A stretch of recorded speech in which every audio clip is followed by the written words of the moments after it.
복된 소식 아름다운 소리 AM 1590kHz 시카고 기독교 방송입니다. 시청자 여러분 안녕하십니까? KCBS 초대석 서정원 목사입니다. 부활절을 보내고 첫 번째 주말을 맞는 오늘 초대석에는 두란노 침례교회 이준 목사님 모셨습니다. 목사님 어서 오십시오. 네, 안녕하세요. 네. 우리 고난주간과 또 우리 부활절 잘 보내셨어요? 네, 잘 보냈습니다.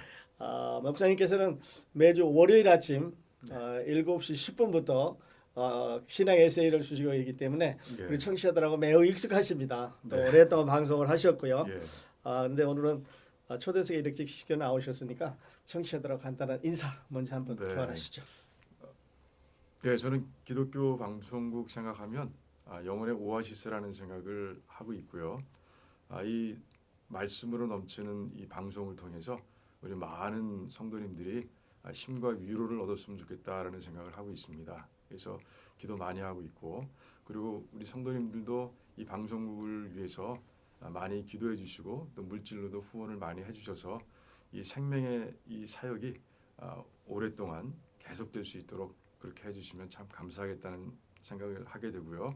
그리고 오늘도 만나게 돼서 반갑습니다. 네, 감사합니다, 목사님. 우리 이준 목사님께서는 이제 시카고에 오래 사시고 또 우리 두란노 침례교회도 개척하셔서 지금 담임하고 계시고요. 또 교회협의 회장도 하셨고 많은 일들을 해오셨는데 저희가 이제 정작 궁금한 거는 저희 청취자들도 그렇고 이제 저도 그렇고 우리 목사님은 언제 예수님을 만나서 변화를 받아 여기까지 오셨을까 하는 게 좀 궁금해요. 네. 목사님 살아온 이야기 좀 간증 좀 해주시겠어요? 네, 잠깐 해드리겠습니다. 네. 사실 저희 집안은 잡신을 믿는 가정이었습니다. 저희 아버님은 운수업을 하셨는데 운수업이 또 이 날씨와 관계되고 또 여러 가지 변수가 많다 보니까 마음이 굉장히 불안하셨던 것 같아요. 그래서 절에도 가시고 또 우리 그 무당한테 가서 부적도 만들어 오시고 그런 가정에서 자랐는데 어렸을 때는 제가 영천이라고 아시는지 모르겠는데 독립문이라고 하는데 그 지역에 무당들이 많이 살았습니다. 그 지역에 제가 어머님 따라가 가지고 부적 만드는 과정도 봤고, 그리고 또 무당이 저를 또 수양 아들로 달라고 그래가지고 저희 어머님이 주시기도 하셨어요. 그런 가정에서 자랐는데 저희 가정에 그 작은 어머님이 신앙인으로 이제 처음으로 시집을 오신 거예요. 그리고 그분이 이제 많이 전도를 하셨고, 전도하시는 과정 속에 제가 마음속에 한번 가봐야 되겠다. 우리 작은 어머님이 그 생각하시는 그 믿고 있는 그런 예수님은 누구신가 하는 생각이 들었고요. 그래서 제가 대학교 때 이제 교회를 갔습니다. 그러셨군요. 그래서 그곳에서 신앙생활을 했는데 그냥 교회 생활을 했어요. 그냥 그 분위기가 좋았고요. 청년들이 다 모여서 같이 뭔가를 하는 그런 분위기가 좋았고요. 그 교회다 보니까 선한 사역을 많이 했어요. 그래서 그 선한 사역을 하는 그 모습들이 좋아가지고 열심히 제가 봉사했는데 그 정도에 그쳤던 것 같습니다. 제가 세례를 그 1년 후에 받았는데 그때도 제가 왜 그 죄인이고 내가 왜 예수님을 통해서 구원받아야 되는지 몰랐어요. 그러고 그냥 교회 생활을 한 거예요. 그런데 이제 졸업하고 군대 갔다 오고 이제 직장에 다니고 이러면서 제 영혼이 좀 공고해지는 걸 느꼈습니다. 그때 10년쯤 지났을 때 대학 들어가서 신앙생활하기 10년쯤 후에 제가 다니는 교회에서 부흥 사경회를 했어요. 근데 부흥 사경을 하는데 그 첫날부터 제 마음속에 죄에 대한 그 깨우침이 온 거예요. 그러니까 나 죄인이구나. 근데 그 첫날부터 얼마나 그게 부담이 되든지 제가 직장 다니면서 그 일터에서 8시 이전에 나온 적이 없거든요. 열심히 일하고 8시에 퇴근해야 그 집에 오는 그런 삶이었는데 너무 그 다음이 궁금해서, 그런데 제가 어떻게 하면 이 죄에서 벗어날 수 있을까 하는 생각 때문에 6시에 퇴근하고 8시에 그 시작하는 집회에 꼬박꼬박 참석을 했습니다. 근데 마지막 날이 돼도 답을 모르겠는 거예요.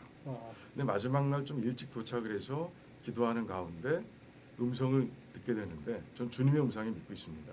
예. 너의 죄 때문에 내가 이 땅에 왔다. 아멘.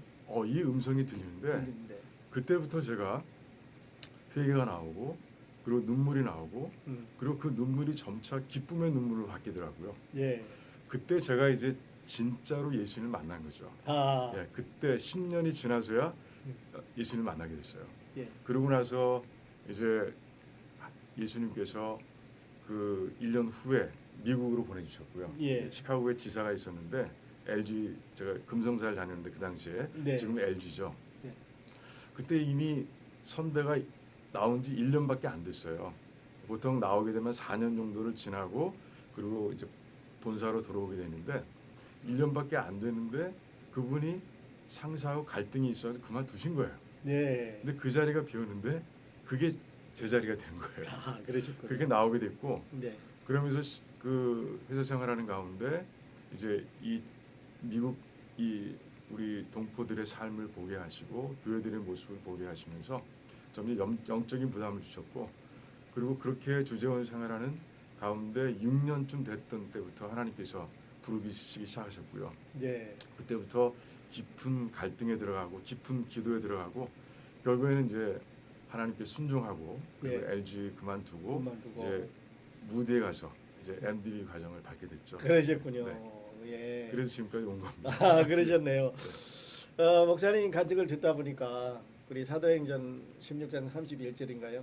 주 예수를 믿으라 그러면 너와 내 집이 구원함을 얻을 것이라 하셨는데 그 작은 어머님이 결혼해서 오신 게 목사님께서 예수님을 발견할 수 있던 어떤 계기가 된 거네요. 네, 굉장히 중요한 계기가 됐었죠. 네, 그러셨군요. 그 후에 이제 목사님은 주님을 만나고 네. 따라서 여기까지 오셔서 이제 목회까지 하시게 되셨는데, 네, 그렇게 됐습니다. 네, 그러셨군요. 그러니까 우리 총망받던 그 당시에 그 직장이라면 누구든지 한번 가보고 싶은 그런 아주 좋은 직장이었는데 예수님께 붙잡혀서 이제 그거 다 포기하고 여기까지 오셨는데요. 네. 목사님께서 이제 개척하셔서 사역하시는 우리 두란노 침례교회 여기는 또 어떤 사연이 있는지 좀 듣고 싶어요. 네, 사실 개척은 아니고요. 그래요. 제가 이제 2대 목사입니다. 죄송합니다. 그래서, 처음에 목회를 시작하면서 많이 기도했습니다. 그러니까 교회가 무엇인지 또 교회에서 감당해야 할 사역이 무엇인지 많이 기도했는데 그때 마가복음 3장 13절에서 15절까지 말씀을 주셨어요. 예. 거기 말씀을 보면 예수님께서 12제자를 이제 그 택하시는 장면이 나오거든요. 예. 근데 그 택하신 이유를 거기에 적어 놓으셨더라고요. 그러니까 함께 있게 하시고 또 보내사 전도하게 하시고 귀신을 쫓는 권세를 주셨다 이렇게 말씀하시는데 예. 그러면서 생각난 게 예수님 안에서 해야 할 사역과 이제 교회 밖에서 나가서 해야 할 사역이 있구나 하는 그런 생각을 하게 됐고요. 예. 예수님과 함께하면서 해야 되는 사역이 뭘까 하는 가운데 예배 그리고 말씀 가운데 성장하는 것 그리고 사랑 가운데서 교제하는 것 이 세 가지를 생각하게 됐고요. 나가서 하는 일은 그 전도하는 일과 귀신 들린 자는 불쌍한 사람이잖아요. 그들을 섬기는 사역, 이웃 섬김 사역 이 5개의 사역을 발견하고 그리고 교회를 5개의 팀으로 만들어서 그 예수님께 주신 사역들을 전담할 수 있게 했고요. 그래서 그 5가지의 사역을 온 교인이 이제 자신의 은사를 따라서 들어가서 그 팀 사역을 통해서 교회를 세워가고 있습니다. 네. 그리고 또 중요한 사역들을 보면 선교 사역을 우리가 꾸준하게 하고 있어요. 작은 규모의 그 교회였지만 그래도 매년 단기 선교팀을 중남미 그리고 인디안 호피 지역이라든가 이런 데 보내기 시작했고요. 한 번도 걸리지 않았는데 코로나 때문에 2년을 걸렸지만 그때도 선교제에 대한 마음이 저희들이 교회가 뜨거워서 그러니까 선교할 때 그 예산을 전체를 다 그 선교제에 보내서 그쪽에 참 어렵지 않습니까? 미국은 우리는 그래도 정부에서 도와주는 그런 게 있는데 거긴 정부도 약하니까 막 성도들이 너무너무 어려운 거예요. 그래서 그 지원을 통해서 사랑의 헌금, 긍휼의 사역을 통해서 그 선교 지역을 돕는 사역을 계속 지금까지 해왔습니다. 그러니까 그 작은 그룹이지만 아주 큰 사역을 지금 담당하고 이제 선교지를 돕고 제가 듣기로는 뭐 교회도 지어주고 와서 또 공사도 해드리고 이렇게 하는 걸로 알고 있어요. 네, 사실 그 한 지역은 너무 그 교회를 좀 짓고자 하는 열망이 있더라고요. 사실 저희 교회 규모로 봐서는 좀 힘들었었는데 제가 성도님들하고 그 이야기를 나누니까 뭐 흔쾌히 그냥 헌금합시다 해가지고 그 교회를 짓게 됐고요. 근데 그 교회가 지금 엄청나게 부흥하고 있어요. 아 그래요. 그러니까 그 1년에 2차례 이상 침례를 주는데 한 번 침례를 줄 때마다 10명 이상씩 침례를 줄 정도. 그리고 지금은 그 교회가 하나가 시작이 돼서 그 교회 개척을 3군데를 했습니다. 그 교회가 4개가 된 거예요. 그래서 너무 감사하죠. 그때 참 잘했구나. 그게 하나님의 뜻이었구나 하는 생각을 지금 하고 있습니다. 아 그래요, 목사님. 두란노 침례교회가 계속해서 이렇게 하나님의 사역을 담당하시기를 바랍니다. 감사합니다. 자, 목사님 그리고 이제 지난 주일날이 이제 부활절 아니겠습니까? 네. 그 예수님이 부활하시고 그날 오후부터 시작해서 예루살렘은 참 많이 공허했을 것 같아요. 그 전 주일만 하더라도 매일 새로운 일들이 벌어졌고 또 어떻게 보면 인류 역사를 뒤집은 한 주일이라고 생각할 수 있겠는데요. 그 이제 놀라운 그런 엄청난 사건을 목격하고 집으로 돌아가는 그 유대인들의 그 발걸음. 어떻게 보면 그 요즘처럼 뭐 비행기를 타고 간다든지 또 기차를 타고 간다든지 고속도로로 뭐 자동차로 가는 것도 아니고 전부 걸어가거나 뭐 마차를 타거나 이렇게 해서 이제 갔을 텐데요. 그때 그 시절 또 그날 오후에 그 누가복음 24장에 보니까 엠마오로 가는 두 제자에 대한 이야기가 나와요, 목사님. 그들이 이제 허탈감에 쌓여 있었다고 성경에 나와 있거든요. 왜 그랬을까요, 목사님? 저는 그 장면을 보면서 많이 안타까웠어요. 그러니까 예수님과 함께 뭔가 큰 기대감을 가지고 예루살렘으로 이제 올라온 거잖아요.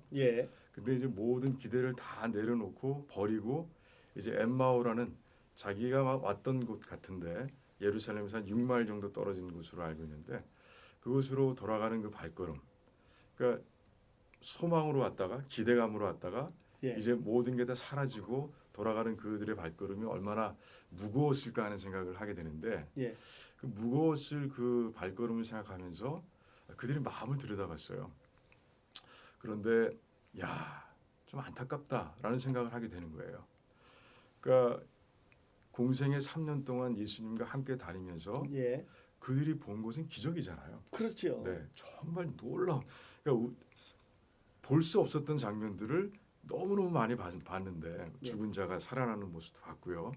그리고 무리를 걸으시는 예수님도 봤을 거고 그런 상상할 수도 없는 그 사건들을 경험했음에도 불구하고 그리고 예수님께서 그런 과정 속에서 미리 말씀하셨거든요. 앞으로 예수님께서 당하실 일에 대해서 미리 말씀해 주셨는데 그 말씀 가운데서 그 순환의 부분만 들을 수 있었고 나머지 3일 후에 살아나신다는 말씀을 듣지 못하고 마음속에 새기지 못한 그들의 그 불신 아니면 그 상식에 찌들려 있는 마음 그걸 돌아다보면서 굉장히 안타까운 마음이 들었어요. 그러니까 참 그러면서 우리도 많은 신앙생활을 우리가 하고 있지만 그 신앙생활 가운데서 정말 내가 가지고 있는 그 상식의 선을 뛰어넘는 그런 신앙을 가진 성도님들이 얼마나 될까 하는 생각을 해보게 됐습니다. 아무튼 이 엠마라고 하는 두 제자는 그 상식이라는 그 선을 뛰어넘지 못하고 죽음 이퀄 끝이라는 공식 이 공식에 매여가지고 결국에는 절망하고 돌아가고 있는 것이죠. 우리 생각에도 길이 있다는 얘기를 많이들 하는데 어떤 분들이 그런 얘기 하시더라고요. 저도 거기 동감하는데 우리가 반복적으로 생각하고 반복적으로 행동하다 보면 결국에는 무의식적으로도 그 일을 하게 되잖아요. 근데 상식에 찌들어 있다 보니까 결국은 죽음은 막다른 골목 마지막 이렇게 생각하고 많은 경우가 너무 많은 거죠. 이 제자들도 그래서 예. 그 죽음은 끝이다라는 생각으로 인해서 이제 절망하고 모든 기대를 다 버리고 이제 집으로 돌아가고 있었다. 예. 그러다 보니 허탈할 수밖에 없었고 예. 무거울 수밖에 없었다. 예. 저는 그렇게 봤습니다. 그래요. 네. 그러니까 사실은 예수님이 부활하신 걸 보면 더 익사이팅한 건 신이 나야 되는데 우리가 제대로 봤구나, 정말 메시아를 만났구나 이래야 되는데 목사님 말씀대로 이제 그걸 뛰어넘지 못하고 돌아가면서 허탈감에 이제 젖어 있게 되는데 그거에 대해서 조금 더 질문 드리도록 하겠습니다. KCBS 초대석 오늘은 두란노 침례교회 이준 목사님 모시고 부활절 오후에 엠마오로 가는 두 제자에 대해서 대화를 나누고 있습니다. 자, 목사님 그런데요, 또 이상한 게 있어요. 그들이 이제 길을 가고 있는 동안에 가다가 한 사람이 끼어들었습니다. 그리고 얘기를 했는데 그분이 이제 예수님이었어요. 근데 누가의 기록을 보면 예수님께서 자기에 관한 것을 자세히 말씀해 주셨다고 그랬거든요. 그런데 예수님인 줄 몰랐어요. 어떻게 보면 그 음성, 또 용모, 또 그 쓰는 그 하늘나라 하나님의 메시아만이 쓸 수 있는 그런 용어를 쓰셨을 텐데 몰랐어요. 어떻게 그렇게 될 수 있었을까요? 저는 이 장면을 통해서 그러니까 예수님께서 이제 구약에서 예수님에 대해서 예언해 놓으신 말씀들을 가지고 쭉 풀어서 말씀하셨고 그리고 뒤에 나오지만 그 말씀을 듣는 가운데 자기들의 마음이 뜨거워졌다라고 이제 그렇게 간증하고 있거든요. 증거하고 있거든요.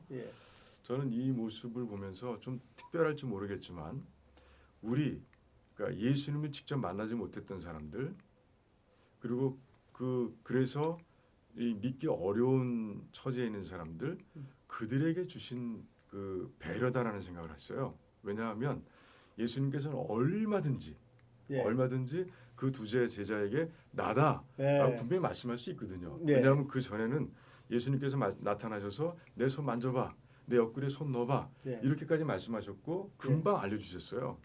그 도마에게도 그렇게 하셨고요. 그런데 이 두 제자에게만큼은 그냥 뭐 부활의 주님이시니까 얼마든지 가릴 수 있었겠죠. 저는 그렇게 생각합니다. 그리고 말씀으로 알려주셨거든요. 말씀을 통해서 예수님께서 왜 십자가에 돌아가셔야 됐고 왜 부활하셔야 되는지를 아주 분명하게 전해주셨거든요. 그리고 그 말씀을 듣는 가운데 뜨거워지고 그리고 결국에는 그 제자들이 알게 됐다고 그랬잖아요. 저는 이게 그 이후 세대들에 대한 배려라고 생각하는 거예요.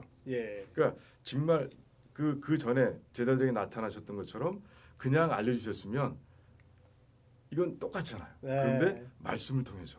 그러니까 이 뒤에 이 시대를 넘어서 오는 자들이 보지 못하고 나를 믿어야 할 텐데 하지만 충분히 믿을 수 있다. 왜? 말씀을 통해서. 이 말씀이 있으니까. 너희들이 말씀을 듣고 그리고 말씀을 깨닫고 말씀을 믿게 되면 얼마든지 내가 왜 왔는지 그리고 부활에 어떤 메시지가 담고 있는지 알 수 있어. 이걸 분명하게 선포해 주시다 저는 믿는 거예요. 그래서 바울이 그 로마서 10장 17절에서 말씀하잖아요. 그 들음은 믿음에서 나고 믿음은 들음에서 나고 들음은 그리스도의 복음으로 말미암는다. 그리스도의 말씀으로 말미암는다. 이렇게 말씀하고 있잖아요. 그 말씀이 이 장면에서 온 게 아닌가? 성령 하나님께서 이 장면을 통해서 알려주신 게 아닌가 하는 그런 생각을 하는 거예요. 그러면서 이 장면은 이 제자들이 아니라 다음에 올 예수님이 직접 보지 못하고 믿어야 되는 그 자들에 대한 그런 배려다 이런 생각을 하게 됐습니다. 그래요. 목사님 새로운 인사이트를 주셨는데 그 부분에 대해서 보지 못하고 믿는 거 축복에 대해서 잠시 후에 한 번 더 질문을 드리기로 하겠는데요. 자 이제 그렇게 하고 집에 이제 다 도착을 해서 그 예수님 안으로 모셔서 이제 식사 자리에 갔어요. 그때 이제 눈이 밝아졌다고 그랬는데요. 무엇이 그들의 눈을 밝게 했을까요? 저는 그래서 지금 말씀으로 모든 걸 다 설명해 주셨고 그리고 말씀을 통해서 깨닫게 하셨고 그래서 마음이 뜨거워진 제자들에게 저는 예수님께서 그때서야 본인을 드러내셨다라고 저는 믿습니다. 그래서 그러니까 자기의 모습을 드러내신 거죠. 그러고서 이제 내가 나다. 그 순간 이제 예수님께서 사라지셨지만 그걸 통해서 말씀이 진짜였구나. 그리고 그 말씀을 전해주신 분이 우리 주님이셨구나. 이 모든 게 주님께서 어레인지 하신 그 신비의 사역 그리고 정말 축복이었구나 하는 것을 제자들이 깨달았겠죠. 예. 예, 그러면 돌아갔잖아요. 예. 예. 그냥 이제 네. disappear 영어로 네. 이제 그렇게 되어 네. 있는데요. 네. 그러셨어요.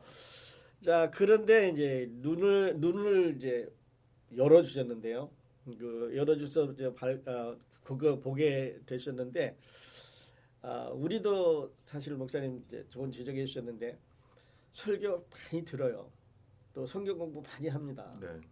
또 그리스도에 관한 지식을 많이 가질 수 있습니다.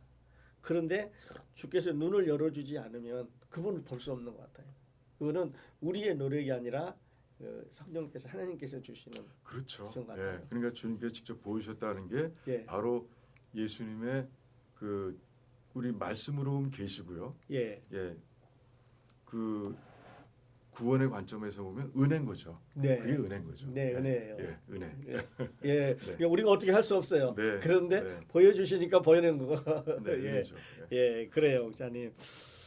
자, 이제 그렇게 하고 그 말씀해 주셨던 대로 우리도 그 동행하는 주님을 보지 못하고 실망과 근심과 염려, 두려움, 뭐 요즘 같은 특별히 더 그렇잖아요. 네. 뭐 질병도 네. 그렇고 전쟁도 그렇고 뭐 예수님 오신다는 소문도 뭐 뒤숭숭하고 이런데 그 이럴 때 목사님 부활절은 지나갔습니다만 이 부활의 신앙을 우리가 계속해서 유지하려면은 어떻게 하면 될까요? 저는 그 에베소서 1장이 생각이 났어요. 예, 에베소서 1장을 보면 바울이 찬양하자고 그러잖아요. 찬양합시다. 찬양합시다. 찬양합시다. 그런데 바울은요. 그 당시에 로마 감옥에 있었거든요. 로마 감옥에서 그 편지를 쓰는 가운데 찬양하자. 근데 그 찬양하자고 하는 이유가 구원이에요. 구원. 그러니까 하나님께서 그 신비한 방법으로 우리에게 지혜를 주시고 총명을 주심으로 인해서 십자가의 사건과 부활의 사건을 그 의미를 깨닫게 하시고 그리고 믿게 하시고 은혜 가운데서 믿게 하시고 그런 가운데 우리를 이제 하나님의 자녀로 삼으시고 그리고 상속자로 삼으셔서 천국을 주시고 그리고 이제 예수님께서 수직의 화평과 수평의 화평 그러니까 하나님과의 관계를 화목케 하시고 또 우리 인간 사이의 관계를 화목케 하셨잖아요. 그러니까 이 구원을 통해서 주신 이 모든 것 하나하나를 생각하면 그리고 누린다면 너희들은 찬송할 수밖에 없어. 이게 바울의 메시지거든요. 그런 가운데 저는 부활의 이 뜨거움을 유지할 수 있는 방법은 주님께서 십자가의 죽음과 그 부활을 통해서 주신 그 구원의 선물들을 삶 가운데서 누리는 거다. 잊지 않고 누리는 거다. 누리면 그게 얼마나 좋은지를 알게 되거든요. 그러면 바울처럼 내가 어떤 상황에 있다 할지라도 찬양할 수밖에 없거든요. 찬양할 수밖에 없다. 그러니까 그 자체가 부활의 메시지를 유지할 수 있는 방법인 거죠. 구원으로 주신 모든 선물의 패키지를 누리자. 그러면서 찬양하자. 진짜 기뻐서 찬양하자. 그게 그러니까 그냥 소리를 내는 게 아니라 그 구속의 은혜, 그 거저 주시는 그 은혜를 우리가 생각할 때마다 그걸 이제 찬양해낼 때 그 부활의 기쁨을 유지해 갈 수 있다는 말씀이죠. 그러니까 구원으로 주신 선물들 하나를 누리라는 거예요. 하나님의 자녀면 하나님의 자녀의 그 특권을 누리는 거죠. 기도하면서 누리고 또 말씀을 보면서 하나님 교제하는 가운데 누리고 그리고 천국 소망을 가졌으면 그 천국 소망을 가지고 이 땅에 있는 것들 보면 아무것도 아니잖아요. 그걸 누리면서 달려가는 것이죠. 그러면서 그 좋은 것을 또 바울처럼 찬양하자 전하기도 하고 그리고 그 자체가 우리의 부활의 신앙을 계속해서 유지할 수 있는 방법이다. 그래요. 좋은 인사이트 또 하나 더 주셔서 저도 축복이 됐습니다. 시간이 조금 있는 것 같은데 목사님, 그 하나님의 종들은 그 많은 축복이 있지만 그 자녀들에 대한 축복을 하나님이 책임지고 해주시는 것 같아요. 목사님 그런 축복을 받으신 줄 알고 있는데 우리 자녀들 잠깐 소개하고 가시죠. 하나님께서 저에게 그 딸 둘과 아들을 주셨어요. 그리고 큰 딸에게는 그 정말 그 사람들의 그 육신을 돌볼 수 있는 그런 마음을 주셔서 예. 의사로 지금 있고요. 사회같이 의사 생활을 같이 하고 있고요. 네, 의사. 그리고 지난 금요일 날 첫 아들을 낳았습니다. 할렐루야. 제가 할아버지 클럽에 드디어 들어가게 됐고요. 네. 그리고 둘째는 정신적으로 좀 어려운 아이들이 있잖아요. 예. 그 아이들을 돌보는 사역을 하고 있어요. 예. 그런 직장에서 그 아이들을 돌보고 있고, 그 아이도 결혼을 했고요. 하고 있고, 막내는 영적으로 어려운 사람들, 정신적으로 어려운 사람들을 돕는 그 카운셀링 쪽에서 좀 공부하고 있고, 올해 졸업하고 이제 그 계통에서 일할 생각하고 있습니다. 네, 그러시군요. 그러니까 일주일 전에 할아버지가 되신 건가요? 네, 지난 금요일 날 얼마 안 됐습니다. 그러시군요. 오늘 이 인터뷰가 우리 새로 나온 손주에게 선물이 될 수도 있겠습니다. 네, 이름이 이삭입니다. 네, 이삭에게 네. 선물이 될 수도 있겠습니다. 그래요, 목사님. 말씀을 나누다 보니까 시간이 다 돼가는데 네. 끝으로 그 부활절을 보내고 어쩌면 좀 우울해질 수 있는, 어쩌면 좀 침울해질 수 있는 그런 성도들에게 소망과 기쁨의 메시지 전해주시죠. 네, 사실은 부활 신앙을 빼면 기독교는 아무것도 아니죠. 사도행전에 보면 그 사도들이 다니면서 복음을 전했는데 그 복음을 증거한 메시지의 중심에 부활이 있습니다. 예. 그러니까 그 부활이 빠지면 아무것도 아닌 거예요. 그러니까 정말 우리 크리스찬들, 이 시카고 땅의 모든 성도님들은 정말 이 마음 속에 정말 부활의 신앙을 꼭 갖고 있길 원하고요. 예. 그리고 아까 말씀드린 것처럼 그 십자가의 죽음과 부활을 통해서 우리에게 엄청난 구원의 선물을 주셨는데 그 선물 절대로 잊어버리지 마시고 하나님께 누리라고 주셨으니까 정말 열심히 누리고 잘 누리고 기쁨으로 누리고 예. 그래서 그렇게 잘 누리는 우리들의 모습을 보고 믿지 않던 사람들이 우리에게 너 그렇게 할 수 있는 이유가 뭐야? 소망을 물어봤을 때 그때 정말 예수님을 증거하며 살아갈 수 있는 그런 좀 아름다운 삶들이 되시기를 주님의 이름으로 축원합니다. 네, 아멘. 네, 감사합니다. KCBS 전도석 오늘은 두란노 침례교를 담임하시는 이준 목사님 모시고 예수님 부활하신 날 오후에 엠마오로 가는 두 제자 그들의 마음 또 그들의 상태에 대해서 알아보았습니다. 목사님 초대석에 나와주셔서 다시 한번 감사드립니다. 초대해 주셔서 감사합니다. 네. 함께해 주신 애청자 여러분 감사합니다. 저는 다음 시간에 다시 뵙겠습니다. 안녕히 계십시오. 안녕히 계십시오.